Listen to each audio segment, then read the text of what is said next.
उसने एक हाथ में पिंजरा लटकाया, बगल में कलसा दबाया और घर चला। महादेव घर पहुंचा तो अभी कुछ अंधेरा था।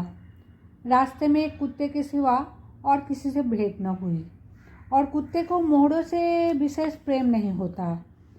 उसने कलसे को एक नाद में छिपा दिया और उसे कोयले से अच्छी तरह ढककर अपनी कोठरी में रखाया।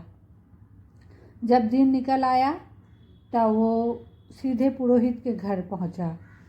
पुरोहित पूजा पर बैठे सोच रहे थे, कल ही मुकदमे में पेशी है और अभी तक हाथ में कौड़ी भी नहीं। यजमानों में कोई सांस भी नहीं लेता। इतने में महादेव ने पालागन की। पंडित जी ने मुंह फेर लिया। ये अमंगल मूर्ति कहाँ से आ पहुंची मालूम नहीं, दाना भी मैसर होगा या नहीं। रूस ठोकर पूछा, क्या है जी, क्या कहते हो? जानते नहीं हम इस समय पूजा पर रहते हैं?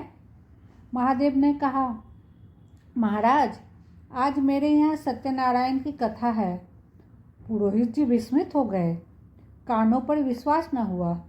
महादेव के घर कथा का होना उतना ही असाधारण घटना थी जितनी अपने घर से भिखारी के लिए भीख निकालना। पूछा, आज क्या है? महादेव बोला, कुछ नहीं, ऐसी इच्छा हुई कि आज भगवान की कथा सुनूं। प्रभात ही से तैयार होने लगी। वेदों के निकटवर्ती गांव में सुपारी फिरी। कथा के उपरांत भोज का भी न्योता था। जो सुनता आश्चर्य करता, आज रेत में धूप कैसे जमी? संध्या समय जब सब लोग जमा हो गए और पंडित जी अपने सिंहासन पर विराजमान हुए तो महादेव खड़ा होकर उच्च स्वर में बोला, भाइयों, मेरी सारी उम्र छल कपट में कट गई। मैंने न जाने कितने आदमियों को दगा दी, कितने खड़े को खोटा किया, पर अब भगवान ने मुझ पर दया की है।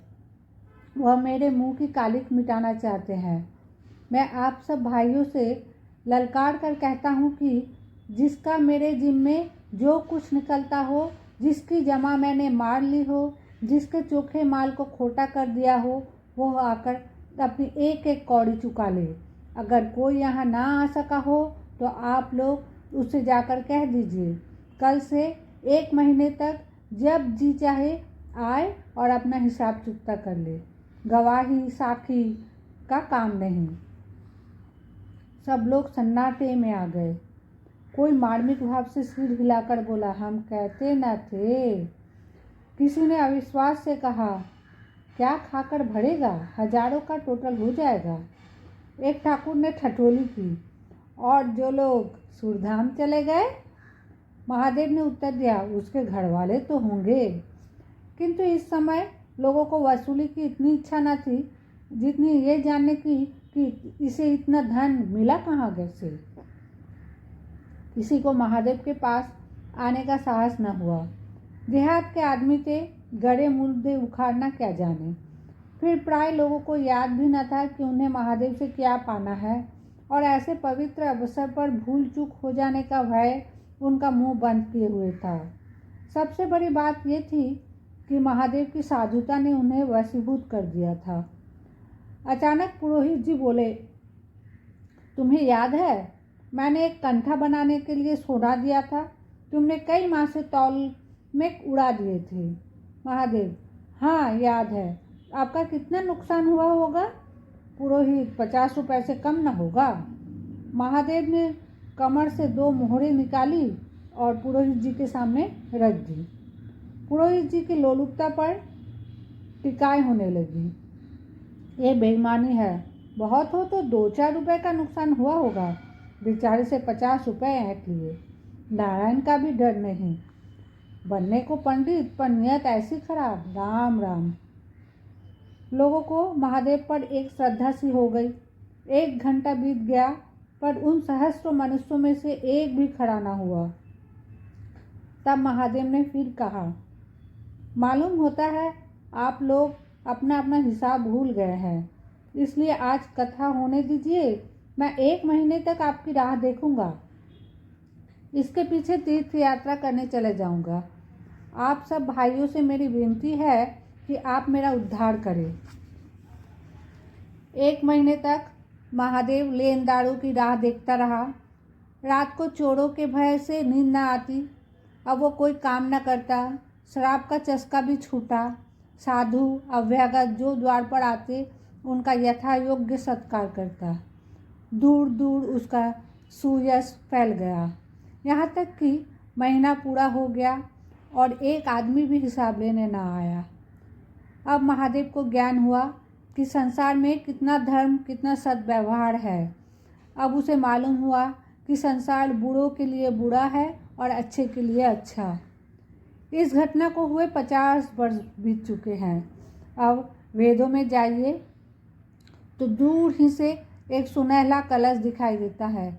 वो ठाकुर द्वारे का कलश है। उससे मिला हुआ एक पक्का तालाब है जिसमें खूब कमल खिलते हैं। उसकी मछलियाँ कोई नहीं पकड़ता। तालाब के किनारे एक विशाल समाधि है। यही आत्माराम का स्मृति चिन्ह है। उसके संबंध में विभिन्न किंवदंतियाँ प्रचलित है। कोई कहता वह रत्न जटित पिंजरा स्वर्ग को चला गया। कोई कहता वह सत्य गुरुदत्त कहता हुआ अंतर्धान हो गया। पर यथार्थ ये है कि उस पक्षी रूपी चंद्र को किसी बिल्ली रूपी राहु ने ग्रस्त कर लिया। लोग कहते हैं आधी रात को अभी तक तालाब के किनारे आवाज़ आती है, सत्य गुरुदत्त शिवदत्त दाता, राम के चरण में चित्त लागा। महादेव के विषय में भी कितनी ही जनश्रुतियाँ हैं। उनमें सबसे माने ये है कि आत्माराम के समाधिस्थ होने के बाद वो कई सन्यासियों के साथ हिमालय चला गया और वहाँ से लौटकर न आया। उसका नाम आत्माराम प्रसिद्ध हो गया। नमस्ते। अगर आपको मेरी ये कहानी अच्छी लगी हो तो आप हमें कमेंट में ज़रूर बताइए। मैं आगे और भी नई नई कहानियाँ आपको सुनाऊंगी।